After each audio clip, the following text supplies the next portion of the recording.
your integrity for anything, and never compromise your peace of mind for anything. You see, compromising your peace of mind And help them if you possibly can.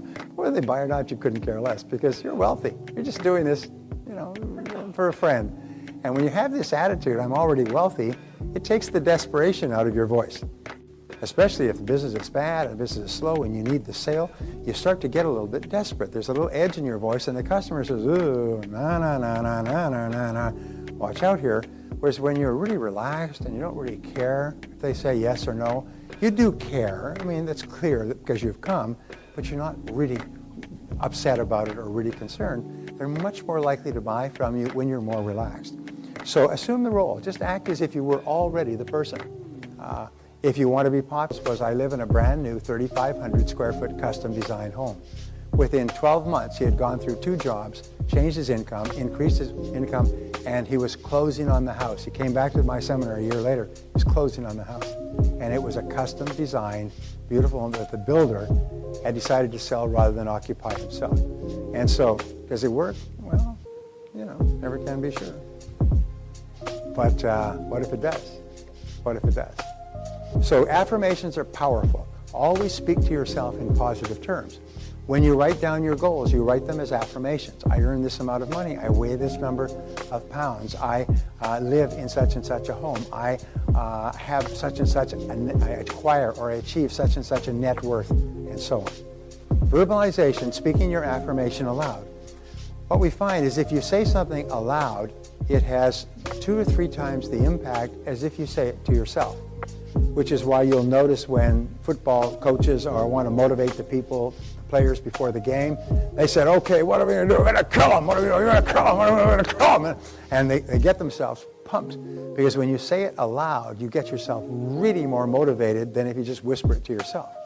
So standing in front of a mirror and reading your goals or speaking out your verbalizations, I like myself, I like myself, I can do it, I can do it, I feel terrific. When you say it out loud and you say it to other people. If anybody ever asks me, day or night, how do you feel? I always say I feel terrific.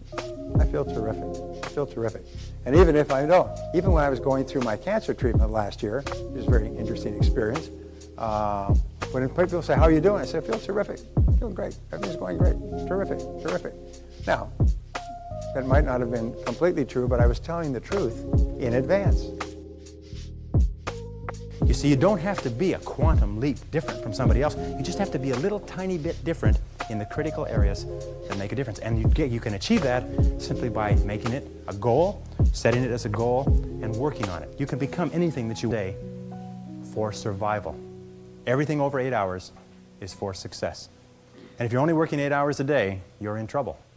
If you're only working 8 hours a day, you better have a rich uncle, or you better have somebody else who's going to take care of you, because 8 hours a day only gets you survival in our society. Because it's so competitive that somebody else is working 9, they've got an edge on you. Somebody else is working 10, they've got a bigger edge on you. Every hour over 8 that you invest is an investment in your future, is an investment in your success.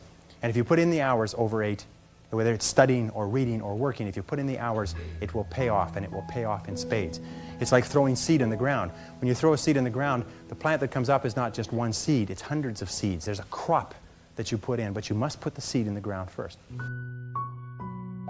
If you do all the things that we've talked about, if you concentrate on becoming excellent, concentrate single-mindedly, be clear about your goals, consider other people, practice the golden rule, if you practice courage, if you practice consistency, if you practice all of these, then pretty soon you develop a level of self-confidence. See, confidence comes as a result. You don't get confidence out of a bottle, you don't get confidence from a pill. You can't learn confidence in a motivational seminar.